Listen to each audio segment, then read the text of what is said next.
I want to thank my honourable friend for the important question, because I know vehicle theft is a deeply distressing and damaging crime which can have a detrimental effect on both individuals and businesses, including in rural communities. And that's why we're working closely with both the police and the automotive industry to ensure the most robust responses possible to these crimes. And last week I met with the National Police Chiefs Council lead for vehicle crime to discuss this very issue and how we can better work together to prevent it. Simple. And thank you, Mr. Speaker. An increase in car and van thefts, along with antisocial behaviour in Stocksbridge, Deepcar, High Green, Chapeltown and Dodworth, has left my constituents feeling vulnerable and unsafe. Local people have also experienced excessive 999 response times.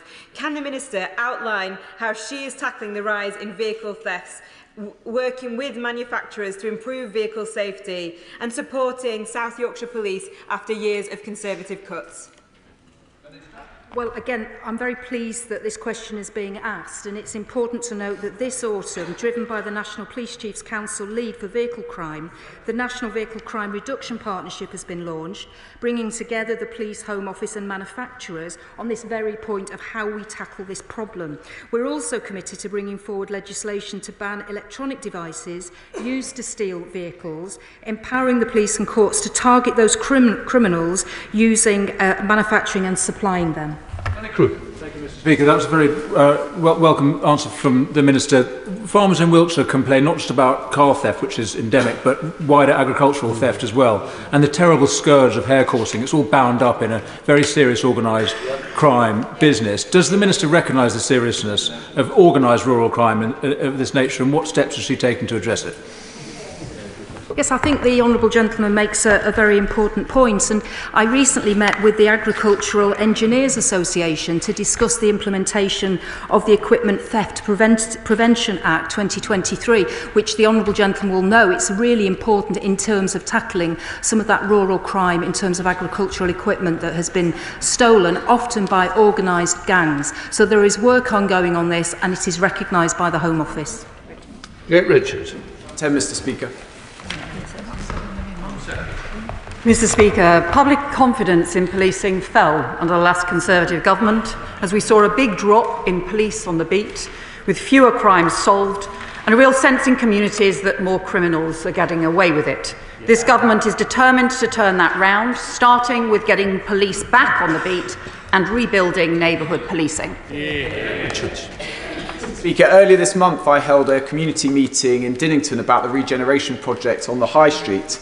It was well attended and people are really optimistic, but they are also worried about the lack of police in the area and the crime that continues to blight their town. So can the Home Secretary reassure the residents of Dinnington that this government will rebuild community policing, which has been utterly let down over the 14 years of Conservative government? My honourable friend is exactly right, because the percentage of people seeing the police on the beat each week has dropped by 2/3 over the last 14 years. The percentage of people who say they never see the police has doubled, and that is the shameful consequence of 14 years of Conservative policing policies. This government will put 13,000 more police and PCSOs back on the beat. Thank you, Mr. Speaker. Local volunteers in Potters Bar were left struggling on Remembrance Sunday to stop the traffic to allow the march to take place. They were told by the police that they lacked both the resources and the power to stop the traffic, and yet on the same day in neighbouring Essex, the police managed to visit a journalist regarding a deleted tweet, and every weekend vast amounts of resources pour into London for pro-Palestinian marches. Will the Home Secretary share the despair of my constituents at this allocation of resources and provide guidance for next year's Remembrance Service, both on police powers and responsibilities regarding those marches? Well, I would just point out to the former Deputy Prime Minister that the state of policing in this country is the policing that we have inherited after 14 years of Conservative government, in which they took police off the beat, where we lost neighbourhood policing and PCSOs. This government has made clear what the priorities for policing should be. Neighbourhood policing, including tackling antisocial behaviour and town centre crime, and reducing serious violence, including knife crime and violence against women and girls. And we always believe that the Remembrance Day should be respected, something one of his former colleagues as Home Secretary did not respect. Acting Shadow Minister Katie Lamb. Thank you, Mr. Speaker. More than 13,000 non-crime hate incidents have been logged by UK police forces in the past year, including against school children as young as 9 for classroom insults. This is estimated to have taken 60,000 hours of police time and undermines public trust and confidence in policing. The last government tightened the guidance, and it has been widely reported this morning that the Home Secretary will update it again. Mr. Speaker, how will the Right Honourable Lady know if her changes have worked? What is the metric, and is there a target? And if they do not work, will she restrict investigations to take place only when there is an imminent risk of an actual crime? Well, can I welcome the honourable member to her acting role? I'm not sure how long she is acting for, but I welcome her to her role. What I would say to the honourable member is that we have made clear what we believe the priorities for policing should be. It should be neighbourhood policing, it should be reducing serious violence on our streets, and that should be the case across the board. And we should have a common sense approach to policing decisions in every area across the country. The Inspectorate has done a recent report onto the issues that she's raised. It found inconsistencies in a whole series of areas, and we believe that those recommendations need to be taken immensely seriously by forces across the country. Very pointed. Number 11, Mr. Speaker. Minister. Thank you, Mr. Speaker. There is nothing more important for this government than keeping our children safe, and that is why I am appalled by the volume of child abuse that is proliferating online, and why we are determined to act. We are committed to the robust implementation of the Online Safety Act, which does contain strong protections for children, but we will not hesitate to go further if tech companies fail to play their part. And our investment in the NCA and GCHQ, an undercover online network of police officers, and the Tackling Organised Exploitation programme is supporting our efforts to keep children safe online by targeting and stopping the highest harm and most technically sophisticated offenders. Gregor Pointer. I thank the Minister for that answer, and I greatly welcome the action the Government is taking on this issue. But the fight against child sex abuse online is only as strong as its weakest link, and Facebook's decision to allow the encrypted sharing of images makes them a very weak link indeed. Does the Minister share my concern, in fact my anger, that Facebook appear to be turning a blind eye while their platform becomes a safe haven for paedophiles? My honourable friend raises an extremely serious issue, and I can assure him that we very much share his concerns.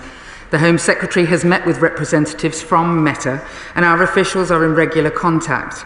And what we say in all these discussions is very simple. For years, Meta has been an industry leader when it comes to preventing and detecting child sex abuse online. And what we all want to see is them continuing to play that positive role, and not, as my honourable friend fears, going in the opposite direction. Neil Wilson. Mr. Speaker, my constituent lost his son to suicide following exposure to an online suicide forum. He's sadly one of 88 known Britons whose deaths have been linked to this one site, the youngest of whom was just 17. Under the Online Safety Act, the Technology Secretary does have the powers to include these sorts of very small but very dangerous sites under Category 1, the most heavily regulated category, but Ofcom have advised him against doing so. Will the Minister press her colleagues in DCIT to include these exceptionally dangerous sites in Category 1? I pay tribute to her constituent. It is unimaginable for any parent to have to go through something like that. And what I would say is we at the Home Office work incredibly closely with our DSIC colleagues as the online safety bill comes into force to make sure that it is as strong and robust as it can be. And we are having these conversations daily. Laura Kirksman. Question 12, Mr. Speaker. Thank you. Minister. Still me. Mr. Speaker, with your permission, I will group this question with questions 18 and 20. The scale of violence against women and girls in our country is intolerable, and this government will treat it as a national emergency. As part of this mission, we are bringing together ministers from right across government, so every department does their bit, from prevention work in schools through to relentless pursuit of dangerous perpetrators. On top of that work, we have already begun on strengthening the police response to domestic abuse. We will mark the next 16 days of activism with further announcements on our work to tackle spiking, stalking and other VAW crimes. Laura Kirksman. Thank you to the Minister for that answer. Charities like Aylesbury Women's Aid do brilliant and vital work to support survivors of domestic abuse. However, when these survivors interact with other public-facing services, such as emergency or healthcare services, they're not always met with the same level of understanding. What measures is the Minister taking to ensure that across all public services, survivors of domestic violence and abuse are met with a trauma-informed approach? I thank my honourable friend, and also a massive thank you to Aylesbury Women's Aid for the amazing work that they are clearly doing. I'm afraid that she is exactly right, and they are right in their assessment, and that is why the government has to have a completely cross-government approach to ensuring that all services, no matter where a victim stands up, are taking responsibility for their role in the lives of those who are suffering. Harding. Thank you, Mr. Speaker. As the Honourable Member for Stourbridge has pointed out, coercive control is a criminal offence but is often overlooked, despite research suggesting it is the third highest risk factor in domestic homicide.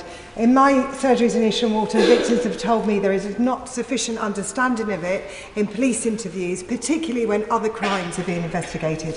So can I ask the Minister what assessments are being made of the effectiveness of the rollout of the Domestic Abuse Risk Assessment DARA Toolkit, which was introduced by the College of Peace in 2022? I thank the Honourable Lady, and there is a number of different risk assessment tools used, whether that's DARA or the DASH risk assessment, which has a more sort of historical grounding and is used more widely. What I want her to know is that you cannot read any domestic homicide review in our country for the last decade and not think that risk assessments and how well they are used and how well they are operating is something that we should be looking at. Chris Bloor. Thank you, Mr. Speaker, and thank you for the Minister for her answer.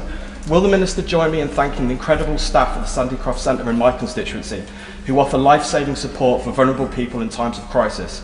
And will the Minister agree to visit the centre with me to hear from CEO Lee McKenzie and the independent sexual violence advisors who are on the front line in tackling increased violence against women and girls? I thank my honourable friend, and as somebody very local to me, I take a particular interest in the centre like the one he mentions, as they are invaluable to vulnerable women, and I would be absolutely delighted because it would take a 15-minute drive to come and visit him and Lee. Adam.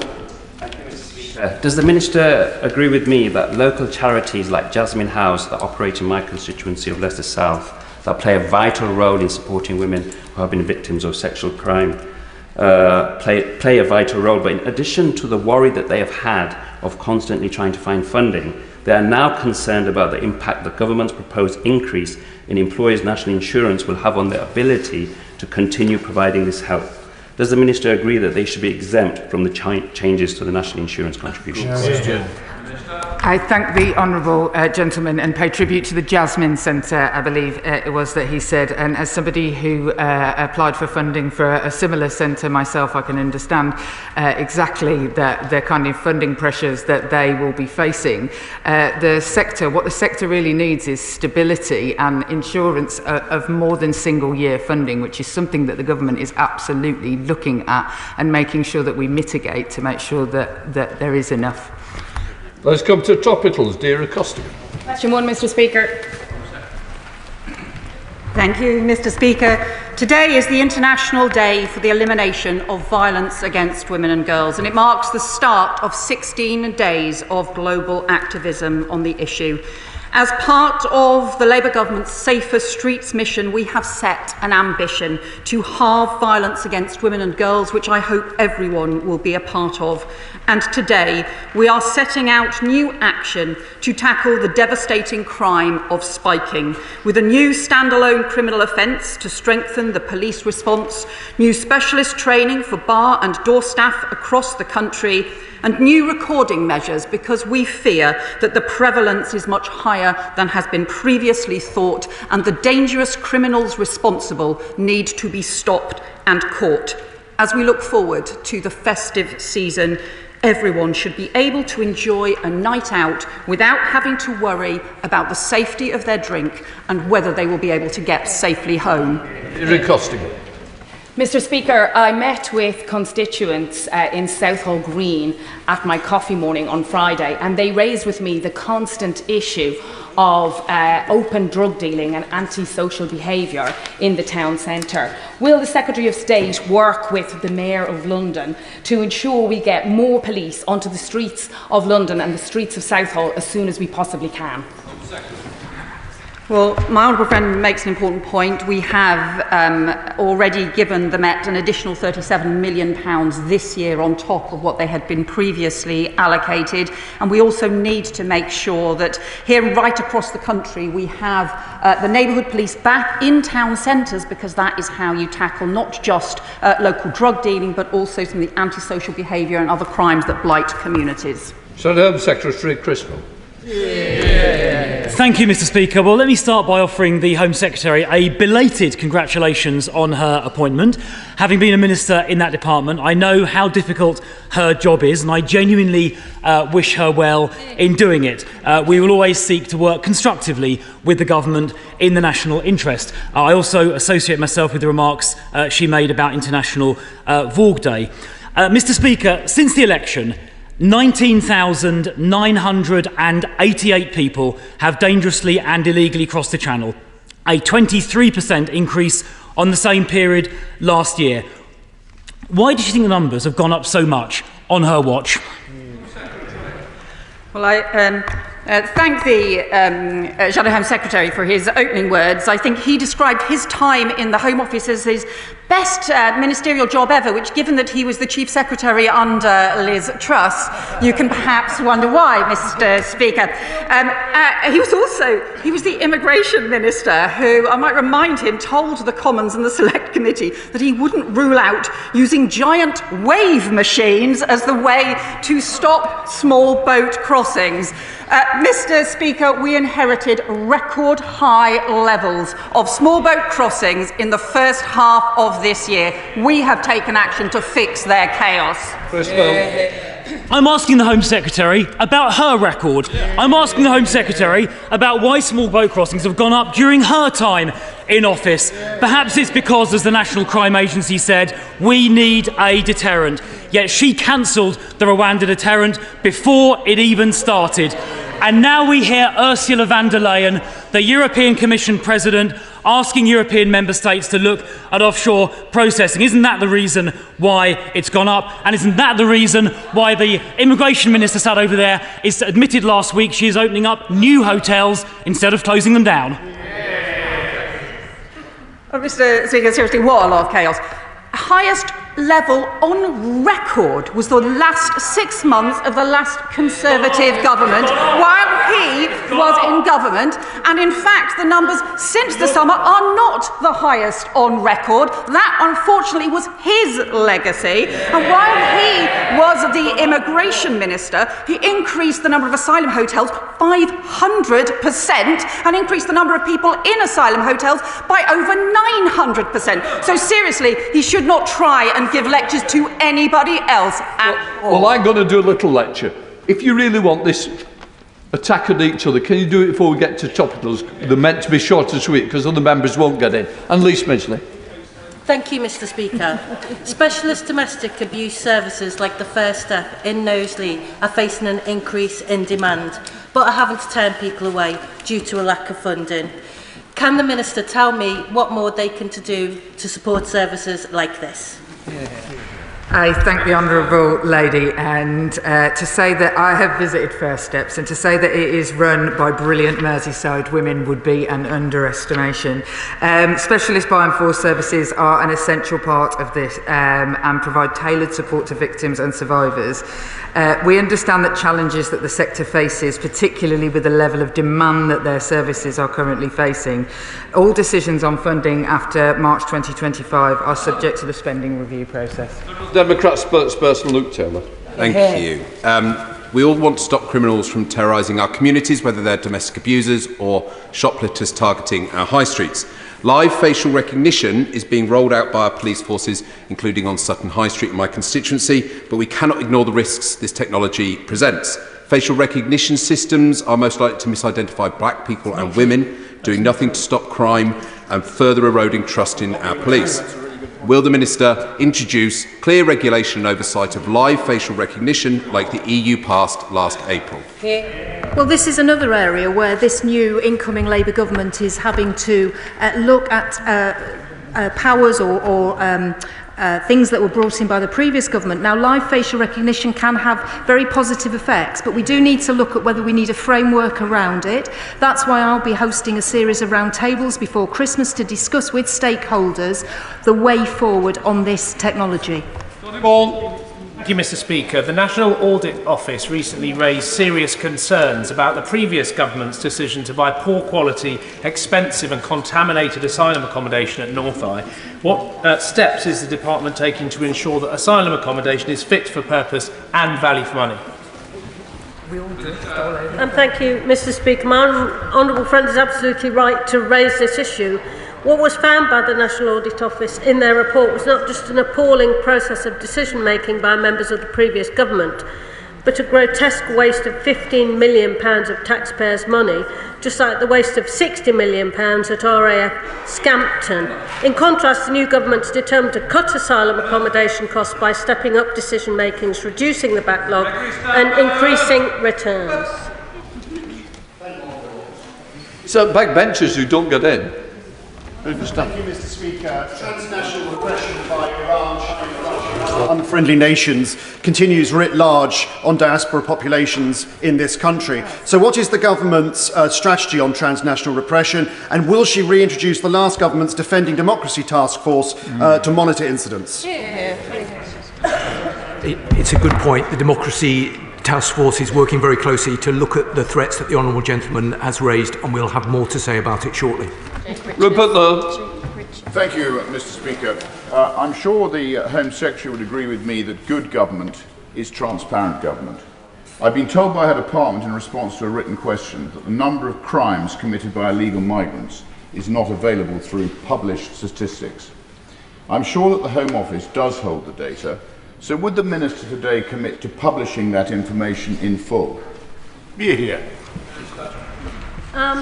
Mr. Speaker, there's a huge statistical drop of immigration-related national statistics coming at the end of this week. Jake Richards. Speaker, two brave women from Maltby came to my most recent surgery. Each told me about horrific physical and emotional abuse they had suffered at the hands of their ex-partners. In their case, non-molestation orders had been, they told me, ignored by the police, and this, from my professional experience prior to coming to the bar, is far from uncommon. What steps will the government take to ensure any relevant court orders are given due force? The honourable member makes a very important point, and there is a serious problem about injunctions, non-molestation orders and protection orders not being treated properly. That is why we're introducing Raneem's law, including stronger protection orders and specialists in 999 control rooms. Chancellor's allocation of dispersal accommodation for asylum seekers is for over 120 beds, but the number found to date is around 1/10 of this due to the high demand and cost of private rented accommodation in the district. What extra support can the Minister offer to councils facing the increasing cost of housing asylum seekers? Mr. Speaker, we are trying to cooperate much more with local authorities so that we can deal with the issues here. But in the end, the way to deal with this is to get the backlog down, get people out of high price accommodation so that we can integrate them if they're granted asylum. Mohammed. Thank you, Mr. Speaker. I have met with a number of British Palestinian families who are trying to reunite with their families in Gaza. Part of the entry clearance process requires biometrics to be undertaken. There is no visa centre in Gaza and they are unable to leave due to the closure of the Rafah crossing.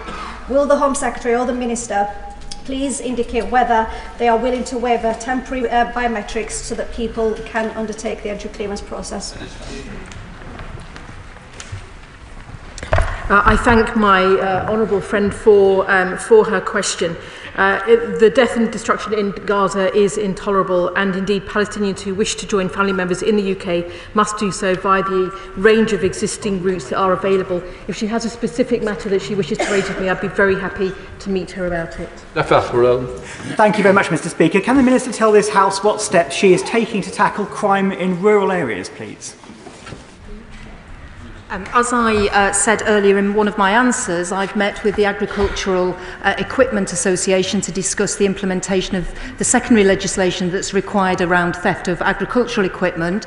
And I've also having meetings with the rural crime units to discuss some of the specifics, but the neighbourhood policing guarantee applies in rural areas just as much as in urban areas, which is important. Thank you, Mr. Speaker. My constituent Tracy has set up the organisation Changes Are Made in memory of her grandson, Cameron Hamilton, who was fatally stabbed in Bournemouth Town Centre last year. Tracy believes deeply in the power of education and positive activities to tackle knife crime and is campaigning for a youth hub in our constituency. Can the Home Secretary update us on the progress made to rolling out a network of youth hubs, and will she support Tracy's campaign? Can I pay tribute to her constituent Tracy for the campaigning and also in memory of Cameron. Too many young lives are being lost. That is why we are setting up the Young Futures programme with youth hubs but also prevention partnerships to work across the country. Julia Lopez. Mr. Speaker, in recent weeks, channel crossings have been far higher than the Home Office expected, and that's why we've seen ministers rapidly approving new asylum hotels. We're told this situation is temporary because asylum claims are apparently now being processed faster, moving people through accommodation faster too. What reassurances can the Minister give my constituents that the faster processing of asylum claims with no deterrent in the system will not simply act as a massive incentive for more people to come here on small boats? I have to tell the honourable member that unfortunately before the last election the previous government cut asylum decision making by 75% in the run-up to the election, took away caseworkers, and that is why the backlog was soaring. We have now put caseworkers back into place so that we can start clearing the backlog because the asylum hotels are costing the taxpayer huge amounts of money. Thank you, Mr. Speaker. Disabled women are almost 3 times more likely to experience domestic abuse and almost twice as likely to report sexual violence. So does my honourable friend, the Home Secretary, agree with me that it's not only important that her department but also the police work with disabled women-led organisations to understand how this intersects with gender-based violence and the double whammy that affects disabled women? The Honourable Lady is absolutely right, and I pay tribute to Stay Safe East, for example, one of very few specialist disability and domestic abuse charities. But without buy and for services, we simply would not be serving most of the women in our country who need support. Final question, Peter Bamford. Thank you, Mr. Speaker. A report today shows that 60,000 hours are taken up each year investigating non-crime hate incidents. Does the Minister agree with me that confidence in the police could be restored if they prioritise their time and resources to investigating actual crime than hurt feelings?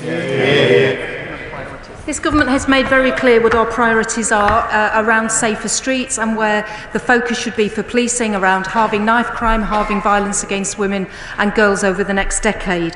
The Home Secretary has also been very clear that a common sense approach must be taken with non-hate crime incidents, and we will work with the Inspectorate and the College of Policing on this matter. Right, that completes questions.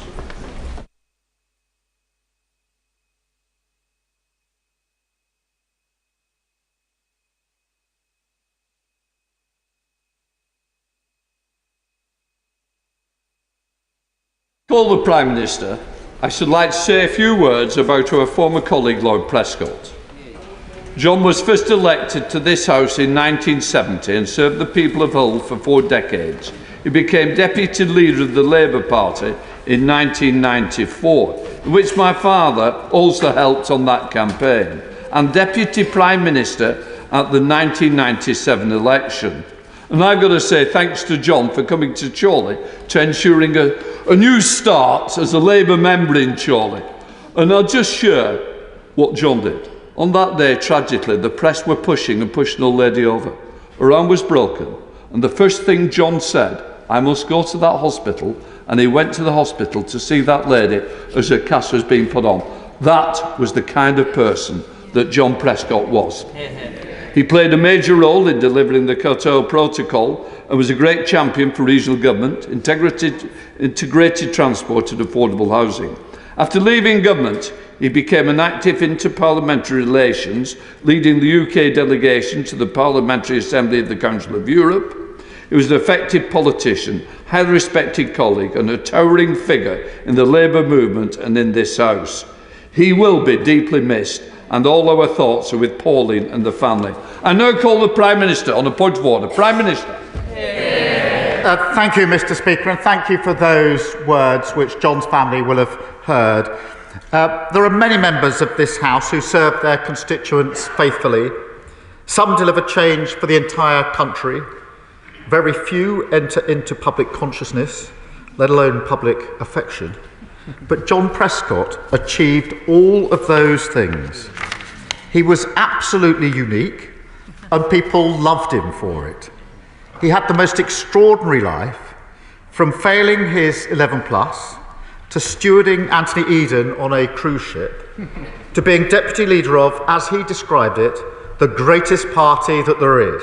And the longest serving deputy prime minister this country has ever had. An extraordinary life, Mr. Speaker.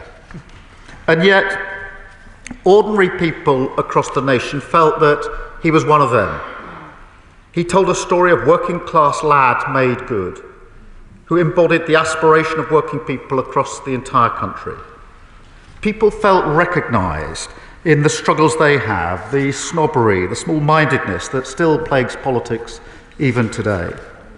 But also they felt that he understood and championed their ambitions, their hopes and their dreams.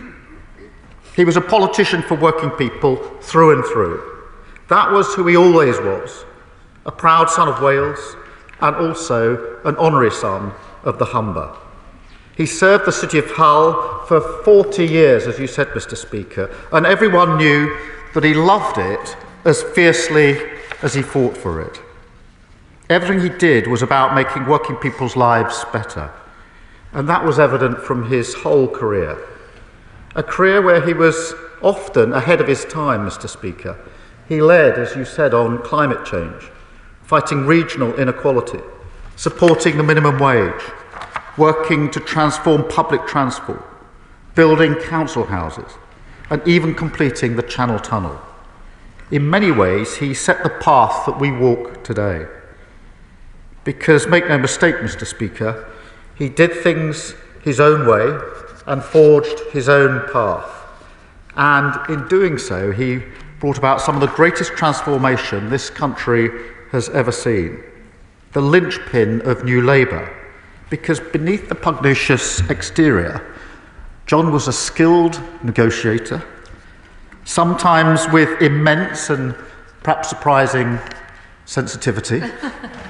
He had an incredible skill, which was the ability to bring people together from different starting points, whether that was his work on climate negotiations or closer at home in his own party, to stand together in a better place. And that sums up another thing that the public, I think, sensed about John. He was not in it for himself. He was willing to work with people that he didn't agree with, as well as challenge those that he usually did agree with. He had great self-awareness, great humility, and if he disagreed fiercely in private, he would do so. And then he would defend the line often improved because of his intervention, in public to the hilt.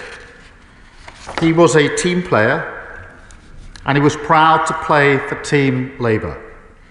And Mr. Speaker, that was never more evident than during the campaign season, when it was time to bring out the battle bus, which has become a tradition our Deputy Prime Minister proudly continued this year. Because the Prescott Express was a morale boost to any campaign. It may have been arriving in a Tesco car park, but John was always met with a reception like Beatlemania. And no wonder, Mr. Speaker, the public were at the heart of John's politics. And it's clear the public had a particular place in their heart for him too. And that was key to his popularity. And indeed, after the famous incident, it was the public who came out swinging for him. Because that night, as you can imagine, Labour campaigners were anxiously dispatched to the most accurate focus group that there is, the local pub, to hear what people were saying. And reports, Mr. Speaker, were clear. The public had his back, just as he'd always had theirs. And so Tony Blair, my predecessor, said simply then, John is John. And he was, Mr. Speaker. John was John. And he will live on in Labour legend and in the memory, I think, of everybody in this House now and who served when he's been in the House, and in the affection of the nation.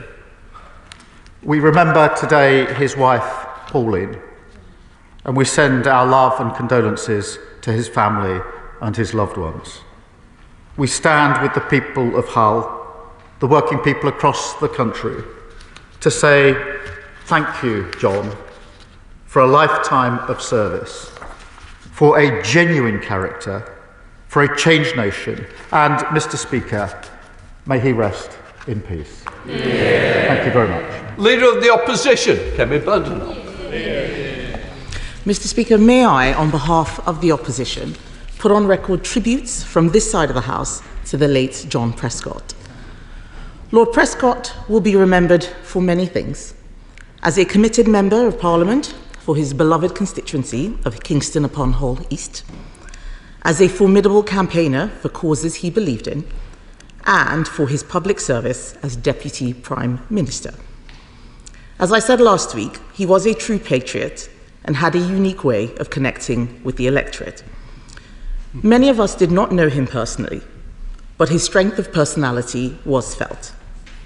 For those of us who came into politics during the New Labour era, our experience of politics was shaped by Lord Prescott. He was a leading figure in making the Labour Party under Tony Blair electable after enduring 4 consecutive election defeats. In the process of broadening his party's appeal, he was someone who ensured that Labour thought about the needs, values and aspirations of regular people across this country, not just those of a metropolitan elite. He was often underestimated, yet by all accounts, he was an intelligent, amusing and relentlessly hard-working man with great political instincts. While I would doubtless have disagreed with him on many things, I would have loved the opportunity to argue with him about making our country better. So in paying tribute to the late Lord Prescott, I express my heartfelt condolences on my behalf and of my party, and I send sincere condolences to his family, his friends, and his colleagues. Thank you, Mr. Speaker. Yeah. Culture. Further to those points of order, Mr. Speaker, I rise today not just to pay tribute to my predecessor as the Member of Parliament for East Hull, but also as a family friend for over 50 years. In doing so, I send my heartfelt condolences to Pauline and the family. Many will remember John as a political giant, and indeed he was, but he was also a gentle giant to many. John always had time to chat to anybody who stopped him. Many members today will speak of the great work John did in both this House and outside of it. But I want to speak today about the John we knew in East Hull, both as our MP and, as he was to many, a very dear friend. East Hull was John's adoptive home, and it became such a strong part of his own identity. Everyone in East Hull has their own story of John, those that he helped, and there were many thousands of them. One of John's biggest legacies in Hull was the 55 million regeneration of Preston Road Estate in the heart of the constituency as part of the New Deal for Communities. And I'm told that John was the person in the Cabinet who spearheaded that particular programme.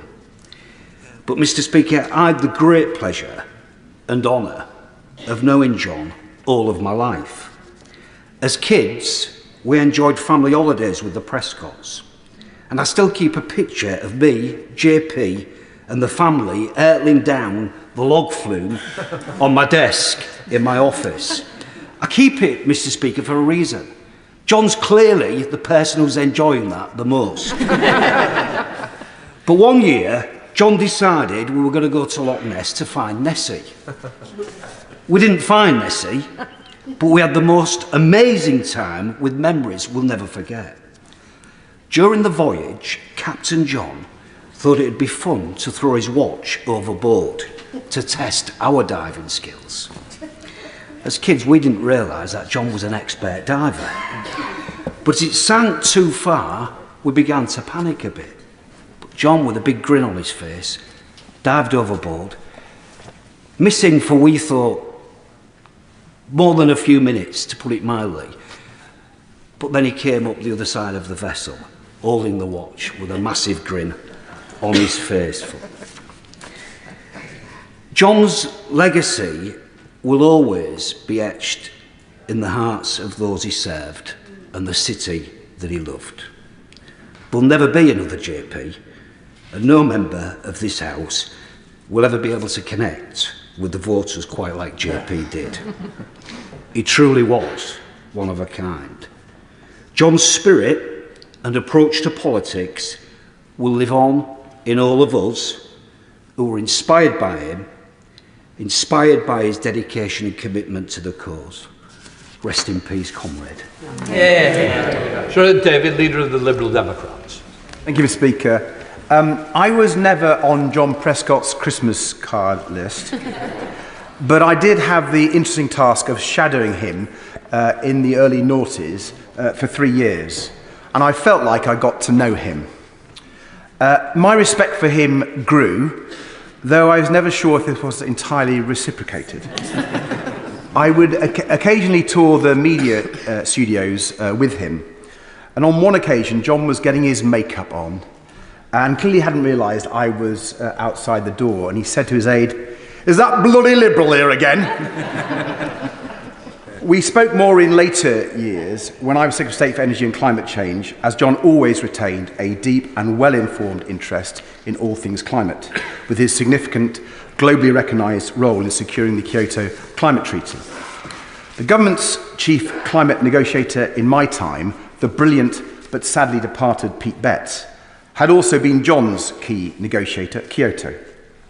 Pete would tell the story of how John's sheer energy and staying power were crucial to the success of those negotiations, and how John would tour the negotiating rooms throughout the night, uttering the great phrase, "I'm walking, I'm talking."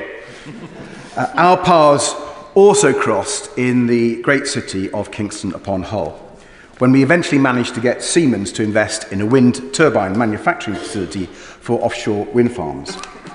There was a celebration on the day when the first sod was turned to build the factory, and the reception was held in what is called The Deep, a huge tourist attraction which John had played a crucial role in making happen down by the marina in Hull. The Deep is the UK's home to several species of shark. As we walked around it, being instructed about sharks, we were reliably informed that sharks can be very friendly. And though he'd never admit it in public, John was always very friendly to me. He was a trailblazer and an inspiration, even plunging into the Thames in a wetsuit to make an important point about water pollution. Exactly the sort of savvy, effective campaigning I, for one, admire. John will be missed by very many people, and so on behalf of bloody Liberals everywhere, I send my heartfelt condolences to Pauline, to John's children and grandchildren, and to all of his family and many friends. Thanks, Mr Speaker. And further to that point of order, as Chair of the Parliamentary Labour Party, can I also echo the tribute made by the Prime Minister and send our thoughts and our love to John's family. And at the PLP tonight, we'll have our chance to reflect on the enormous contribution to the country and the party. And as a former Labour organiser, I can tell you he was beloved by our members. They would move mountains in Wales to go and see him. And although he himself said, when I do die, after 50 years in politics, all that they will show on the news is the 60 seconds of me thumping a fellow in Wales, I think the many, many tributes over the weekend rightly reflected his immense contribution to the country, which should never ever be underestimated. His drive to improve council housing, his championing of minimum wage, his leadership on climate change, climate action, before it was a thing. A true socialist and thoroughly authentic. He only cared about making people's lives better. But back to that punch. There are many others here today who were close friends with John, who worked with him and knew him far, far better than me. We were, however, connected by one event. For I, as the youngest General Secretary of the Welsh Labour Party, organised his visit to Rhyl. Clearly not very well, although he never seemed to hold it against me, and he didn't get me sacked, which was an enormous relief at the time. There is so much I could say about that day. He was a trooper. He went back inside immediately after the punch and did this rather strange comedy show at the little theatre. But I won't test your patience, Mr Speaker. The definitive guide is there in Matt Ford's podcast with Martin Angus, which I would recommend you all listen to. However, for those of us there in the background in the footage, it just never goes away. And although he was right, that clip has been shown 1 million times again over the weekend. His legacy was always far, far bigger than a GIF. He will be much missed by our big Labour family. Father House, Edward Lee. I served for many years in this place with John Prescott, and of course I admired him from afar as a true Labour man, a man of true grit. I'm not sure that my admiration of him was reciprocated, but we did hold him in great affection. My first memory of him was when I arrived in this place as a new Member of Parliament in 1983, and I gave a speech, and John was sitting down here, and I could see him grunting, obviously furious. He probably thought I was just an absurd young Thatcherite opinionated brat, and he was probably right. And talking of Mrs Thatcher, my next memory of him was I went down to the little members' canteen, which we used to have downstairs, the members' canteen, and John was there having a quiet supper, and Mrs Thatcher came in. And I always remember this, that the moment my boss, Mrs Thatcher, came in, I could see John waving his hands with fury at her of all that she had done. And Neil Kinnock leant over and said, "Calm down, John, calm down, John." I just thought that here's a man of, real strong opinion, and we have so many anemic politicians around today. How wonderful it was. I'm not, of course, looking at anybody, of course. How wonderful it was to have a man like John Prescott on the other side of the chamber. Of course, he much mellowed, and it was a great joy to serve with him on the Parliamentary Assembly of the Council of Europe. And he did mellow, and I remember him saying that his children wanted him to go on Celebrity Come Dancing, but he decided not to. But that would have been something for the history books, John Prescott on Celebrity Come Dancing.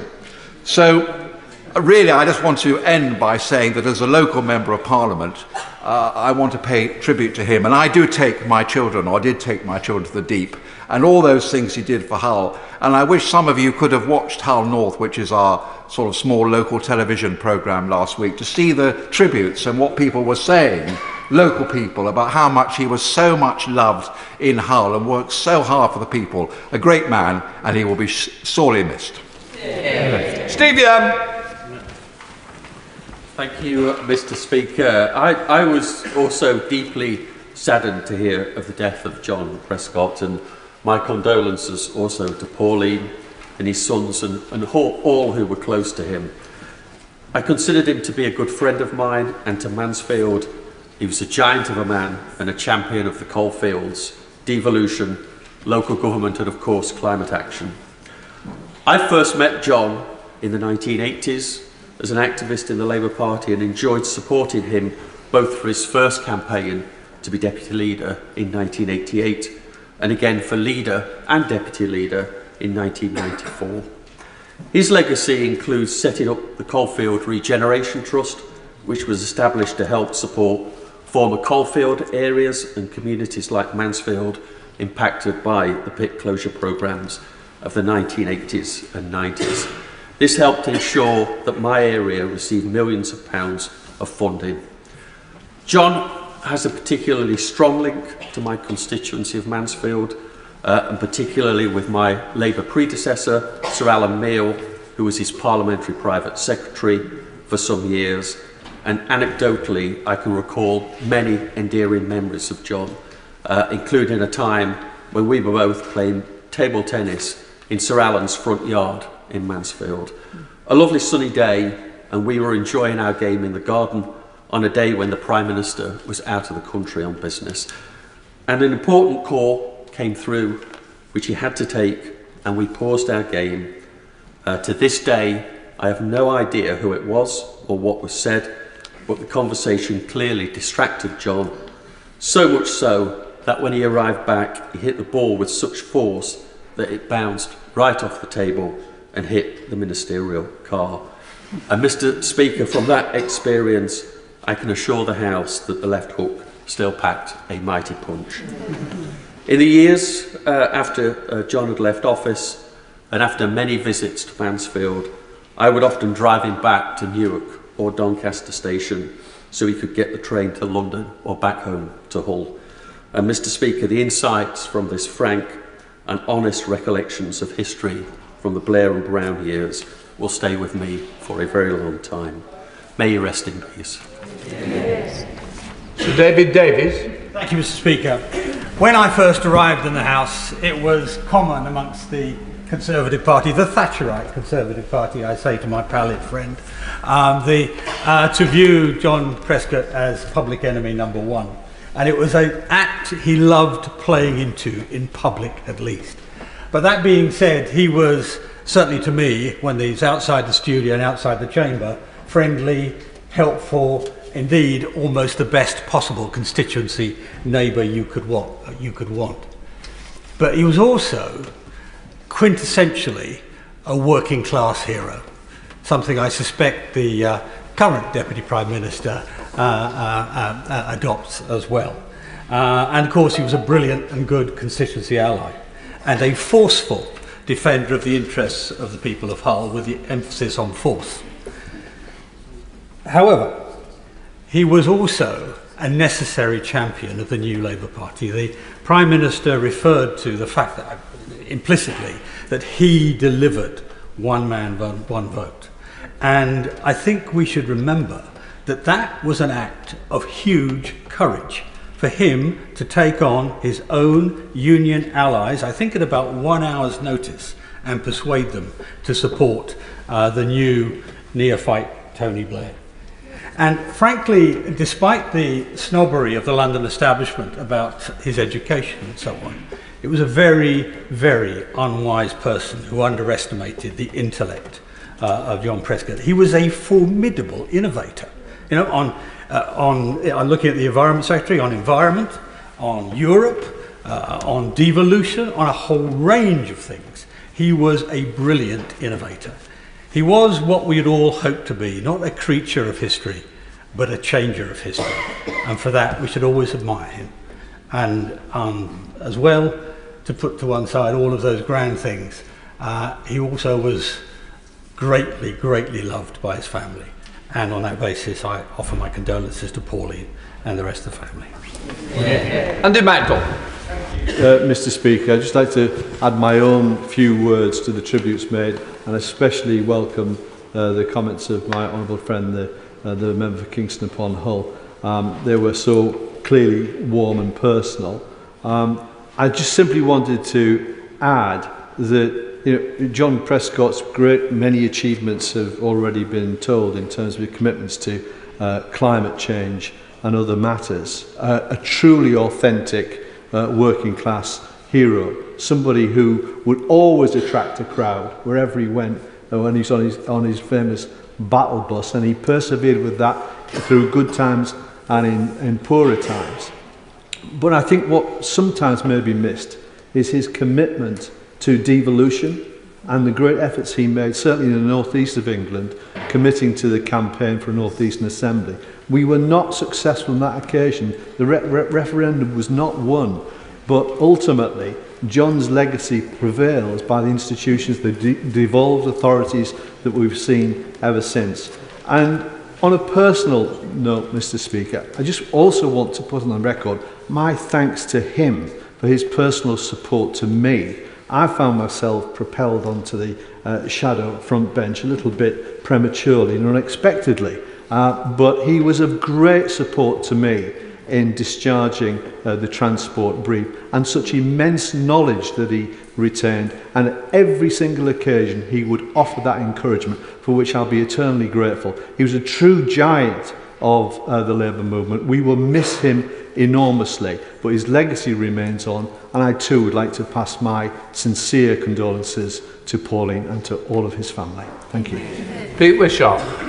Mr. Speaker, on behalf of the Scottish National Party, can we pass on our most sincerest condolences to Pauline, John's family, and to his many friends, colleagues and comrades right across the Labour movement. You have lost a colossus of a man and an inspiration to working class people right across the United Kingdom who were inspired to come into politics because of the example that John Prescott showed.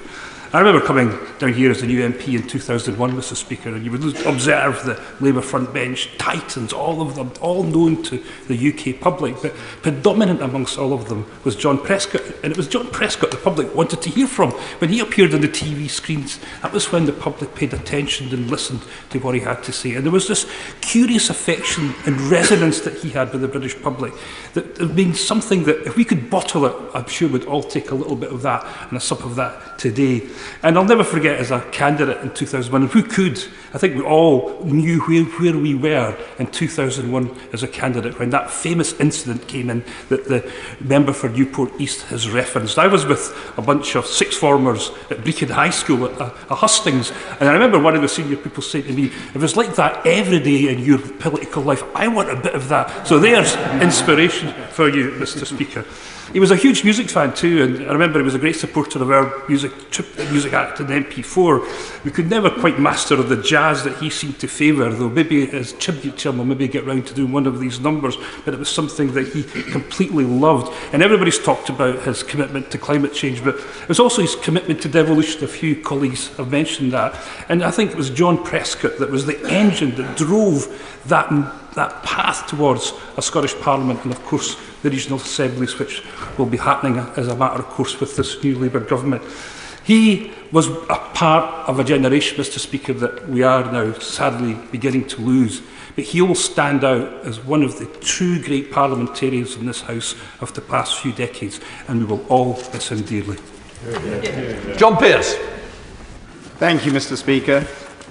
It's so wonderful to hear all of the various tributes to John, and I just wanted to share my own memories of him. As some people have already mentioned, when it comes to campaigning, his big thing was his battle bus. And who wouldn't love touring the country, eating sweets with Martin Angus? And I'm sure the Right Honourable Member for Ashton-under-Lyne will attest to that. I have my own memory of John's battle bus, which is after the 2005 election. He got a small group of us together and we toured London as commuters were on their way to work at 7:30, 8 o'clock in the morning, with John on the tannoy, thanking them all individually for voting Labour and for another 5 years of a Labour government. Watching people literally stop in the street, confused by why a bus was talking to them, only to discover that it was actually the Deputy Prime Minister that was talking to them, was incredible. He then took us all to his flat, where, having had no sleep at all, he made us bacon sandwiches and tea. This was John at his best, generous, indomitable, and completely unpredictable. His incredible achievements and those of that Labour government will stand the test of time. He was the cement that kept that broad church of those new Labour governments together. And we will always remember him for that. And I just want to say, last year my father died of Alzheimer's. And it's very difficult in those early days to actually remember the man who was before that cruel disease took them away. I really do hope that Pauline and his family are listening to the wonderful tributes that are being paid here in this house and around the country, and so that they can remember the extraordinary man and the extraordinary life that John was and lived. Thank you, Mr. Speaker. Sir Bernard. Mr. Speaker, on further to the point of order, I first collided, if that's the right word, with John Prescott when I was Shadow Secretary of State for Transport, as he ploughed on with his integrated transport plan, which was one of the centrepieces of the first Blair administration. I found that some of my colleagues very easily tried to treat John Prescott as a bit of a joke. That was a mistake. Yes, we teased him about his 2 Jags, and he rather loved that. But he was utterly sincere in what he did, and passionate and pretty brutal with his opposition opponents when he felt he was on top. We clashed again over the proposals for regional assemblies, and great campaigner that he was, he lost the North East referendum, and I don't think he ever really forgave me for that. But when required, he could be a great statesman. He was right to insist on a public inquiry into the Marchioness disaster, which the previous government had refused to hold. And he was right immediately to announce an inquiry into the Paddington Rail disaster as soon as it had happened. And I recall getting the most surprising telephone call, one of the most surprising telephone calls of my political life. Having told the conference, the Conservative conference, he was right to call that public inquiry and we should wait for its outcome, I got a call from him to thank me for that bit of bipartisanship, which even he was capable of when the cameras weren't looking. And I do pay tribute to him for this, because the Cullen inquiry came up with a completely new safety regime for rail, including a rail accident investigation branch for the Department of Transport. We've never had a public inquiry into a rail accident ever since, because of the safety regime that he implemented following the inquiry. And every survivor of the Paddington rail crash and subsequent rail crashes is grateful to him for what he did for passenger safety on our railways, and we should remember him, if for nothing else, for that.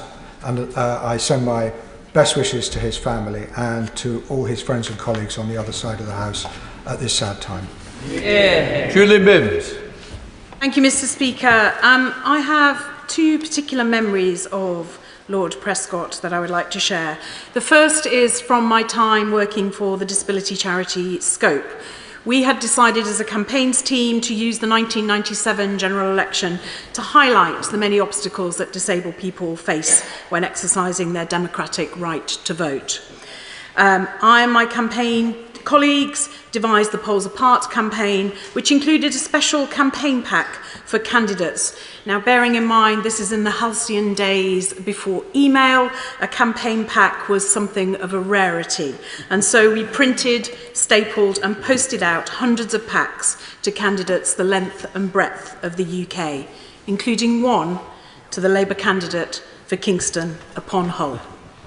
Off it went, second class, and to our amazement, a week or so later, a reply came back, saying not only did Mr Prescott support the campaign, but that he'd written to all of Labour's candidates in his capacity as the General Election Coordinator, instructing them to take the campaign actions our pack suggested. And then more than that, when Labour was elected a few weeks later, he brought forward an amended Representation of the People's Act to make it easier for disabled people to exercise their right to vote. I had met John Prescott a few years earlier when I worked for the then Member of Parliament for Streatham, the Right Honourable Keith Hill. Both John and Keith were members of the RMT parliamentary group, a group that was as broad and diverse as its talent was deep. I asked Keith ahead of my remarks today if he had any particular memories of John that I might share with the House, and he told me of one from his time as Minister in the Office for the Deputy Prime Minister. John and Keith were due to make a presentation on Labour's housing growth areas to the Prime Minister, Tony Blair, in the Cabinet Room one morning at 9 a.m. At 4 a.m, John was still working on the presentation and decided that he needed to know about the rail connections between Cambridge and Oxford. So he phoned Network Rail. Members can doubtless imagine the startled reaction of the poor Network Rail official who answered that call at 4 o'clock in the morning from someone claiming to be the Deputy Prime Minister and who had a very specific question about east-west rail links. Tony Blair was equally amazed at 9 a.m. that morning. "And did he tell you what the rail connections are?" asked the PM. "There aren't any," replied John. "We're going to change that." And now, thanks to the budget, that change will finally be delivered. A fitting tribute, perhaps, to the work ethic, energy and enthusiasm for change that John Prescott exemplified. Jeremy Corbyn. Mr. Speaker, and my condolences to Pauline and all of John's family at what must be a truly devastating time for them. David sent me a message just after John had died, and David used to work in my office, and he was very close to his father, who saw him as his hero and his friend, and I think we send our condolences to all of them. I obviously knew John in the House for many years, and when he was first elected, along with Dennis Skinner, they shared a flat in Clapham. I don't know what went on in that flat in Clapham, but whilst they were good friends, they were also very different characters. And I later learned that after the last vote ever took place in the House, Dennis and John would both leave to go back to the flat, but never travel together, because Dennis always made sure he got there first, so he could get hold of the one television in the flat and turn on and watch the darts or the snooker, whatever else. John would turn up and want to watch Newsnight. Dennis refused to change the channel. Said, "No way, you watch the darts with me." And you could sort of imagine the repartee and the arguments that were going on between them, which would have been incredibly funny.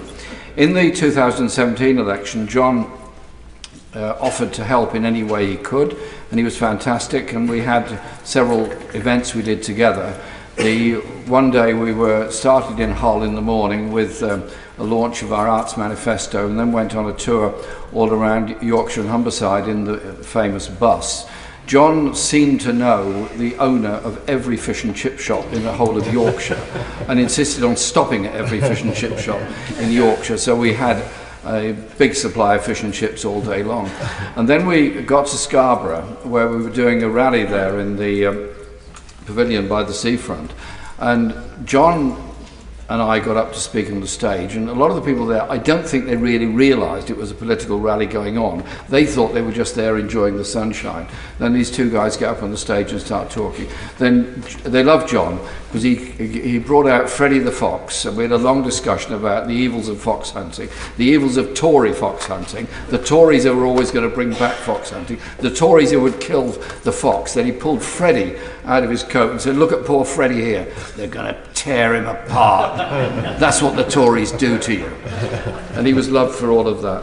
I want to say thank you to John for what he did, but also just remember one of the crucial points in his political career was the issues of climate change and Kyoto. It wasn't easy, it wasn't popular, it wasn't normal. A lot of people refused to even consider the issues of what we are doing to the natural world and the environment, and how there are limits to what you can do, and hence the protocol that he negotiated and signed up. And I think he was one of the very important people to start to change the global debate about climate change and respect for the natural world and the environment, and I think we should all say thank you to John Prescott for that. Thank you, Mr. Speaker. The first time I met John Prescott in his role as Deputy Prime Minister was in 1997, when he opened up Admiralty Arch to 60 young homeless people for part of the winter shelter programme at the time, and it was a bitterly cold winter. And at the time, a Conservative backbencher, Crispin Blunt, said that this project would be treating an historic building as if it were a flagship for undesirables. Well, given that John was frequently described as undesirable by many of his opponents in his life, he took that as a badge of honour. And he was really, really proud of that homelessness project. I'll never forget the way he shared breakfast with those rough sleepers and took a real interest in every one of their lives.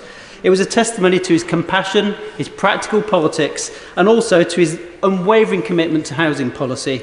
Many, many millions of council tenants had home improvements with new windows, new doors, and home insulation, and none of them will ever forget that. They're all the basics that many of us take for granted, but which far too many people lacked at the time.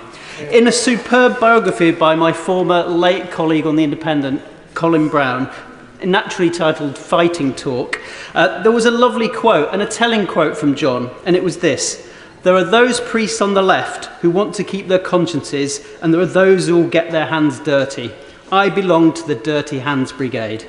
So John was regularly patronised, he was frequently underestimated, but he had the last laugh with delivery for real working people. For that, we'll all be grateful. Nigel Farage. In the last 6 months of 2005, the United Kingdom took over the rotating presidency of the European Union, and Prime Minister Blair wanted to make a big success of it. One of their concerns is that there was a young British MEP who was prone to behaving very badly in the chamber and being particularly rude to visiting heads of state. And so John Prescott was sent to see me. He himself, of course, had served as an MEP and was a big project supporter, loved everything about the European Union. So he came to explain to me that it would be very bad for Britain if I was to stand up and cause a scene when Prime Minister Blair was speaking. I won't say that he threatened me, but I certainly felt deeply intimidated and behaved myself impeccably over the course of the next 6 months. That was perhaps the bruiser John Prescott, but then a couple of years later, it was Remembrance Sunday, and the ceremony was over, the parades had finished, and I was walking up Whitehall, and then to my astonishment, walking on his own, without any security, was the Deputy Prime Minister. And I said hello, and I wondered what he was doing, and he'd seen a group on the other side of Whitehall of Arctic convoy veterans. And of course, John, a seafarer himself, went over, spoke to the men who'd endured such appalling hardship in the last couple of years of the war, and said to them, "I'm going to fight and make sure that you guys get a campaign medal after all these years, recognising what you've done." Well, they did get the medal, and I got the message, and I understood why he'd been so phenomenally successful from humble roots. He just connected, he got on with people, he was very, very human. So we mourn his passing, but perhaps also we mourn the passing of big working class characters in politics. We need far more of them. Bill Esterson. Well, thank you, Mr. Speaker. John had many connections with the northwest of England, as you well know. He went to school on the Wirral. He was a parliamentary candidate in Southport and returned there to campaign in that 2017 general election. And of course, he was a seafarer out of Liverpool, and he was presented with a trophy by Anthony Eden, who the Prime Minister mentioned earlier. The trophy was for winning a boxing bout on board the ship, and it was there that he honed his craft that maybe led to what we know him for so famously later on. And when I came in here in 2010, I bumped into him in the committee corridor. He was sitting at a desk working, and he said he was there because despite being the former Deputy Prime Minister, he was having to share an office with 4 other members of the House of Lords. He'd recently been ennobled, and moaned about the fact there was no preferential treatment for him. But in spite of the moan, he was getting on with the job, as John always did. But my favourite story of him is in that 2010 election campaign. The battle bus turned up on Grand National Day outside Aintree Racecourse, and he had a campaign to keep the Grand National free to air on terrestrial TV. And there he was with his speakers loudspeakers, haranguing the racegoers to come and sign his petition, which they did in their droves. And not only did they sign the petition, they then queued in large numbers for selfies with John, because it goes to this point about the affection in which he was held. And it will stay with me forever just what an impression John had that day. And when I came in here and was serving in this place as he was serving in the Lords, he was a source of terrific advice to me, and I'm proud to have counted John as a friend over the years. I wish my best to Pauline, to David and to the rest of his family. May John rest in peace. Thank you, Mr. Speaker. Further to the point of order, when I was elected to Beverley and Holderness in 2005, John Prescott was, of course, already a legend and the MP for neighbouring East Hull. And he was, of course, the word-mangling, fast-fisted former bar steward who had, for the last 8 years, been Deputy Prime Minister of this United Kingdom. And hearing the tributes from across the House today, hearing all the ways that that one man was able to influence history and make a difference is an inspiration, I think, hopefully to working-class aspirant politicians all over the country, but also to people in this House as well. But I knew him a few years before I entered Parliament, because he came to Cambridge for a transport summit. So I organised a demonstration against this happening and stood there outside all day. And more, of course, as the day went on, he didn't come out. So eventually, when he did come out, I was just about the only demonstrator left. So I immediately berated him and his entourage, and we then had a surreal dance around the car park before he went straight up to this Jaguar and tried to get in. It wasn't his. I think it took quite some time for him to forgive me for that. I would see John regularly, as do colleagues from Hull, such as the member for Hull North, who's sitting on the front bench opposite, on Hull trains, normally surrounded by papers and at a four-place table, trying to keep it entirely to himself.